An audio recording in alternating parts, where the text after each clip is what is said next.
بسم اللہ الرحمن الرحیم۔ امید آپ سب خیر و عافیت سے ہوں گے۔ آج کی اس ویڈیو میں ہم سیکھیں گے کہ نماز جنازہ کے پڑھنے کا مکمل طریقہ کیا ہے، نماز جنازہ کے فرائض کتنی ہیں، نماز جنازہ کی سنتیں کتنی ہیں، اور کیا نماز جنازہ بغیر وضو کے پڑھ سکتے ہیں یا نہیں پڑھ سکتے۔ تو تمام احباب سے گزارش ہے کہ ویڈیو انت تک ضرور دیکھیں تاکہ ہمیں نماز جنازہ کے مسائل اور نماز جنازہ کے پڑھنے کا صحیح طریقہ معلوم ہو سکے۔ تو سب سے پہلے یہ بات یاد رکھیے، نماز جنازہ جو ہے اس کے دو فرض ہیں۔ پہلا ہے قیام کرنا یعنی کہ کھڑے ہونا، اور دوسرا ہے 4 بار اللہ اکبر کہنا یعنی تکبیرات کہنا۔ اور نماز جنازہ کی 3 سنتیں ہیں، ثنا پڑھنا، درود پاک پڑھنا اور دعا پڑھنا۔ یہ 3 سنتیں ہیں اور یہ سنتیں مؤکدہ ہیں۔ اور نماز جنازہ کیا وضو کے بغیر پڑھ سکتے ہیں یا نہیں پڑھ سکتے؟ اگر نماز جنازہ قائم ہے، جماعت کھڑی ہے، اور آنے والے کو یہ یقین ہے کہ میں اگر وضو کروں گا تو میری جو جماعت ہے یہ نکل جائے گی، رہ جائے گی، تو پھر اس کے لیے حکم یہ ہے کہ وہ تیمم کرے۔ تیمم کرنے کے بعد نماز جنازہ پڑھ لے، اس کی نماز جنازہ ہو جائے گی۔ لیکن جیسے ہی وہ نماز جنازہ پڑھ کے فارغ ہوگا تو اس کا تیمم ٹوٹ جائے گا، دوبارہ نماز پڑھنے کے لیے، عبادت کرنے کے لیے اسے نئے سرے سے وضو کرنا ہوگا۔ اب نماز جنازے کے پڑھنے کا طریقہ کیا ہے، آئیے سیکھ لیتے ہیں۔ نماز جنازہ میں جو ہے وہ رکوع سجود نہیں ہوتے، یہ بات یاد رہے۔ نماز جنازہ میں جو 2 فرائض ہیں وہ ایک ہے قیام کرنا اور 4 بار اللہ اکبر کہنا۔ اگر کسی کو نماز جنازہ کی دعائیں نہیں آتی یا نماز جنازہ کے پڑھنے کا طریقہ نہیں آتا تو اس حوالے سے بھی بہت اہم جو ہے باتیں بیان کروں گا، ویڈیو جو ہے یہ اینڈ تک ضرور دیکھیے گا۔ اب کھڑے ہوں گے، کھڑے ہونے کی حالت میں نظر سجدے والی جگہ پہ ہو، نیت کریں گے۔ نیت دل کے ارادے کو کہتے ہیں۔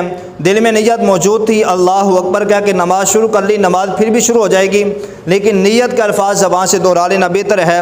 اب نیت کریں گے 4 تکبیر نماز جنازہ، فرض کفایہ، ثنا واسطے اللہ تعالیٰ کے، درود شریف حضرت محمد مصطفیٰ علیہ السلام کی، دعا حاضر اس میت کے، منہ طرف قبلہ شریف، پیچھے اس امام کی، اللہ اکبر۔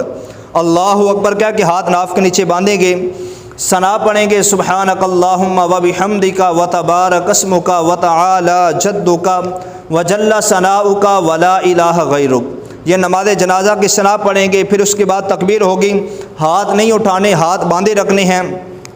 پھر درود پاک پڑھیں گے نماز جنازہ والا، اللہم صلی علی محمد وعلی آل محمد کما صلیت وسلمت وبارکت ورحمت وترحمت علی ابراہیم وعلی آل ابراہیم انک حمید مجید۔ پھر تیسری تکبیر ہوگی، اللہ اکبر کہیں گے، ہاتھ نہیں اٹھانے، ہاتھ باندھے رکھنے ہیں۔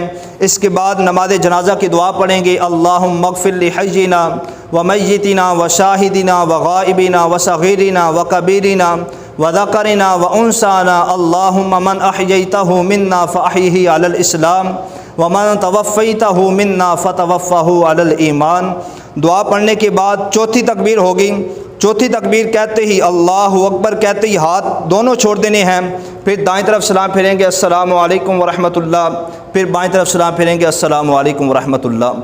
یہاں کچھ لوگ غلطی کیا کرتے ہیں، چوتھی تکبیر جیسے ہی ہوتی ہے، بعض لوگ جو ہے وہ کہتے ہیں اللہ اکبر کہہ کے دائیں ہاتھ چھوڑتے ہیں، دائیں طرف سلام پھیرتے ہیں، پھر بائیں ہاتھ چھوڑتے ہیں اور پھر بائیں طرف سلام پھیرتے ہیں۔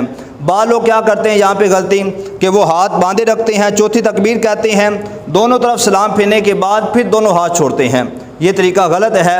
درست طریقہ یہ ہے کہ جس طرح ہی چوتھی تکبیر کہنی ہے اللہ اکبر تو دونوں ہاتھ چھوڑ دینے ہیں، پھر دائیں طرف سلام پھیریں گے، پھر بائیں طرف سلام پھیریں گے۔ یہ تھا نماز جنازہ کے پڑھنے کا طریقہ۔ ہاں اگر کوئی ایسا ہے جسے نماز جنازہ کی ثنا نہیں آتی، نہ ہی درود پاک آتا ہے اور نہ ہی جو ہے وہ دعا آتی ہے، اور اگر وہ صرف کسی کو کوئی دعا نہیں آتی، صرف وہ کھڑا ہو کر اللہ اکبر کہہ سکتا ہے تو کہہ لے، تب بھی اس کی نماز جنازہ ہو جائے گی۔ یعنی نماز جنازہ کے جو 2 فرض ہیں وہ ادا کر لے تب بھی نماز جنازہ ہو جائے گا۔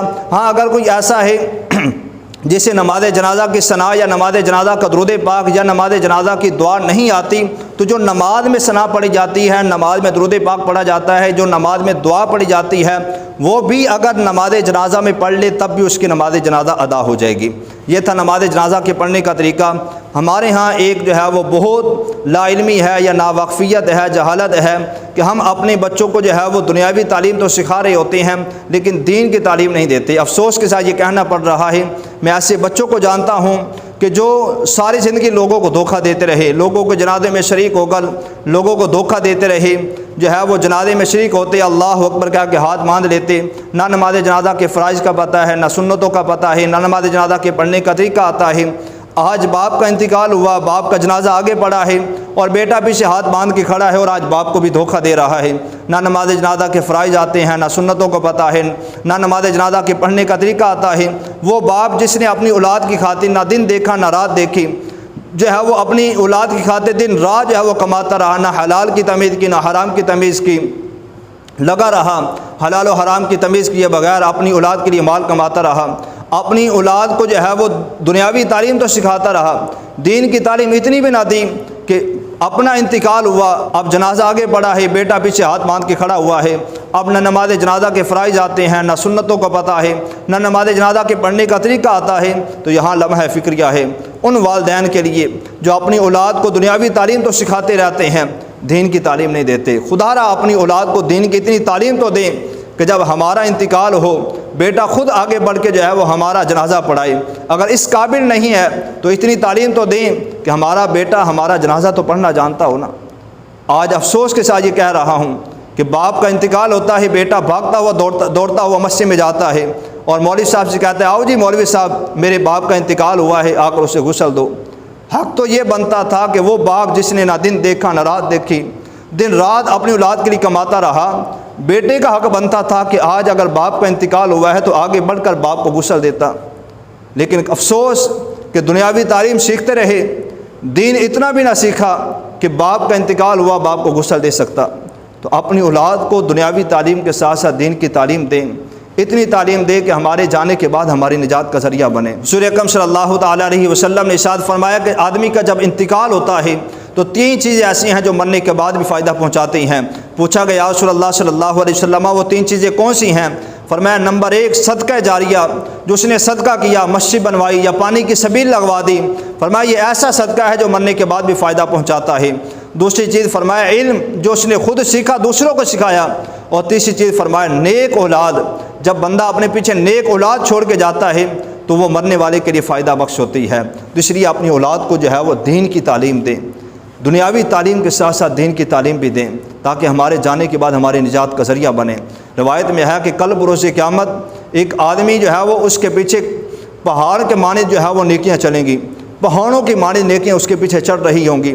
وہ بندہ رب کی بارگاہ میں عرض کرے گا یا مالک مولا یہ نیکیاں تو میں نے کی ہی نہیں ہیں، تو اللہ تبارک و تعالیٰ فرمائے گا کہ یہ جو تو نے اپنے پیچھے نیک اولاد چھوڑی تھی اس نے تیرے لیے مغفرت کی دعا کی تھی۔ اس طرح ایک روایت میں آتا ہے کہ کل بروز قیامت جب بندے کا جنت میں ایک درجہ بلند ہوگا تو عرض کرے گا یا مالک مولا یہ میرا درجہ کیسے بلند ہوا؟